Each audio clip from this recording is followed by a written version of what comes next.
ay presidente namin si Inday Sara Duterte! Duterte! Yung mga loyalistang nag-a-addict, kilala namin kayo.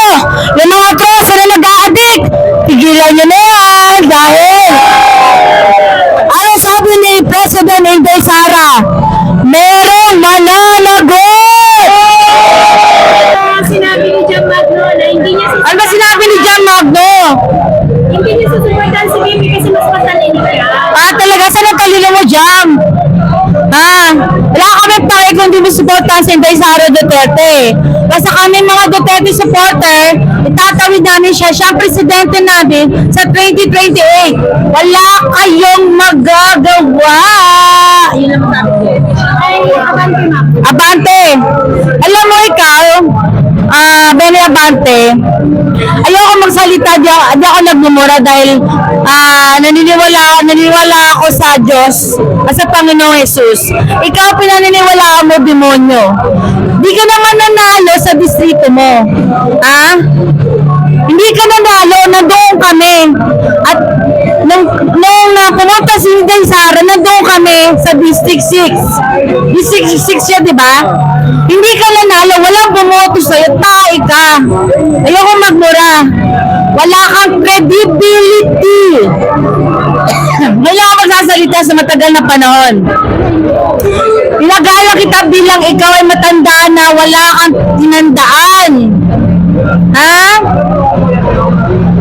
Bilang Pilipino, bilang Digit Duterte supporter ni Tatay Digong at ni Ma'am President Inday Sara Duterte, kahit ano pang kutak mo dyan, kahit ano pang talak mo dyan, walang maniniwalang Pilipino. At saka lang mo kami idadamay. Puro kayo taong bayan. Gas-gas na yung salitang taong bayan. Ang taong bayan kami. Ang taong bayan mga Duterte supporter. Ang taong bayan yung bumoto ng 32 million at ng 2016 kay Tatay Digong at kay Ma'am Inday noong 2022. Yun ang taong bayan. At madadagdagan pa yan sa 2028. Magtago ka na dahil hashtag tapos kayo, hashtag tatapusin kayo.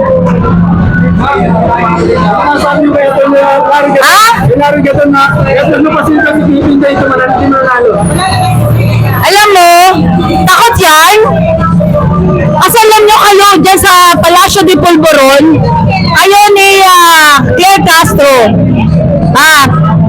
Bilang Filipino taxpayers, pasolduhan kayo namin. Clarification, pinapasweldo namin kayo sa pamamagitan ng tax namin. Dahil magaling lang kayo dahil nasa posisyon kayo. Dahil takot na kayo mawala sa posisyon nyo, lalo ka na larigadon. Huwag nyo na kayo, dinidilig nyo lagi yung pangalang yung word na taong bayan. Please, gas-gas na yan. Ang totoong taong bayan lumalaban sa kahirapan. Ang totoong taong bayan yung sama-sama na niliribil ang korupsyon. Ang totoong taong bayan yung nagmamahal na may tapang at malasakit sa bawat pamilyang Pilipino at nagmamahal ng tunay sa bansang Pilipinas. Hindi nagtaong bayan. Anong nasabi sa tatakbo ng presidente si Risa Ontiveros? Risa, nagbabiral ka na naman sa social media. Risa Ontiveros, madam. Pilingera? Pilingera in your dreams. Okay, damdamin mo yan. Feeling presidente, nagpe-prepared. Hello, hindi bagay sa'yo, yun lang. Hindi ka nga manalo-nalo eh. Diba? Sagutin mo muna yung PhilHealth. Yung mga insertions mo, Madam Risa Ontiveros, insertions mo sa flood control, bakit may ganyan ka? You have to explain to the Filipino people about your insertions and also the PhilHealth scandal. That's it. Ano pong nasabi niyo sa deklarasyon ni Bitin dahil natatapos yung presidente? masaya. Parang tsunami. Hanggang ngayon, diba, tayo mga Duterte supporter, hanggang ngayon, hype na hype. We are ready. Handa na kami, mga supporter ni Inday Sara Duterte, ang ating presidente na si Inday Sara Duterte, handa na kami para sa pagka-presidente niya. And we will sure he is the president of the Republic of the Philippines 2028! Duterte! Duterte! Duterte! Kahit magsama-sama pa kayo, kahit magsama pa ang mga dilawang kakampik, mga kakabwet, mga kahit sukat tayo, our president is Inday Sara Duterte 2028!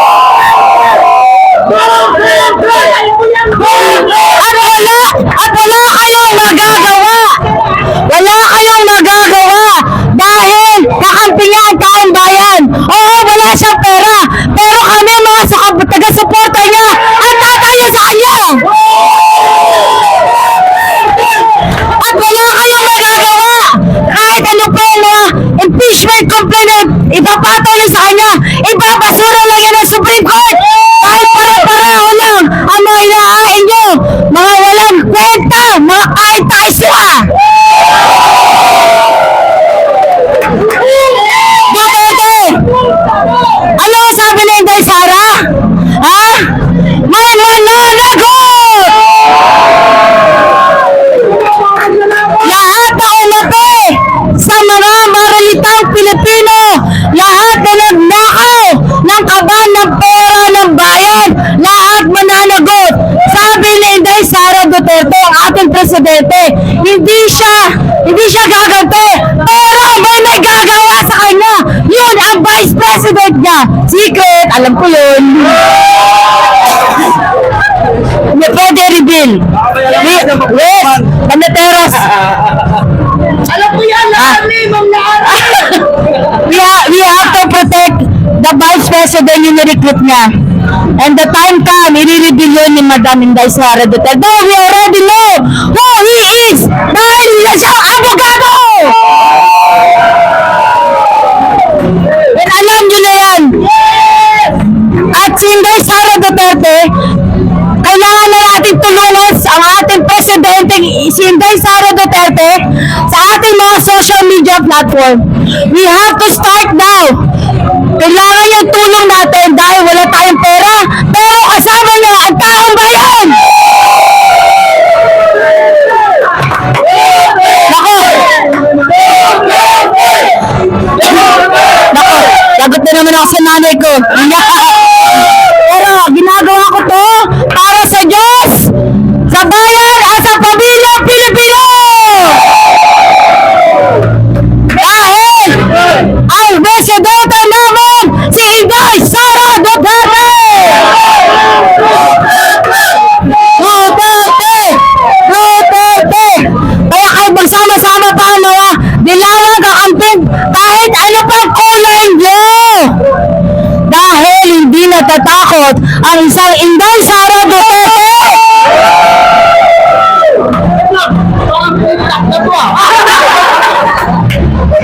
Sinabi niya yan sa interview niya sa Banateros. Sabi niya kahit mag-isa lang siya, nakita niyo naman, inapi siya last year. Binunog niya mga buhaya sa Quadcom, pero nanindigan siya. Wala silang nagawa. Nakatawid siya sa mga batikos nila. Binugbog, tinapakan, pero tumayo. At ngayon, naninindigan sa sambayanang Pilipino. Ang iboboto namin, ang presidente namin, si Inday Sara Duterte!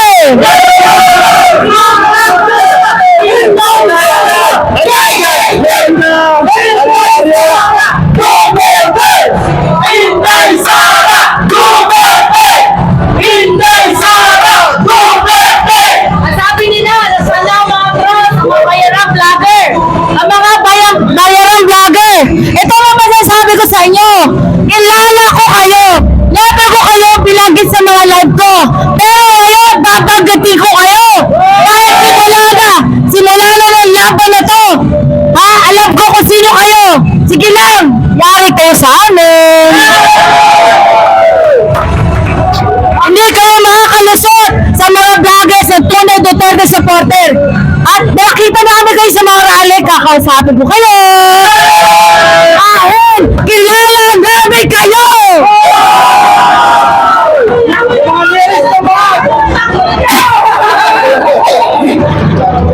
Yung mga loyalistang nag-a-addict, kilala namin kayo. Yung mga troso na nag-a-addict, tigilan nyo na yan dahil ano sabi ni President Inday Sara? Merong mananagot!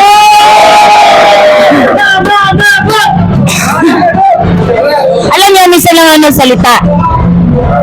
Dahil ito na yung ating pag-asa. Dati kasi parang wala nang pag-asa, di ba? Dati walang pag-asa, ngayon may pag-asa na. So, I support Inday Sara Duterte, ang ating presidente sa 2020. Salamat! Sabi mo na lang sa mga kalaban ni Vicky Inday.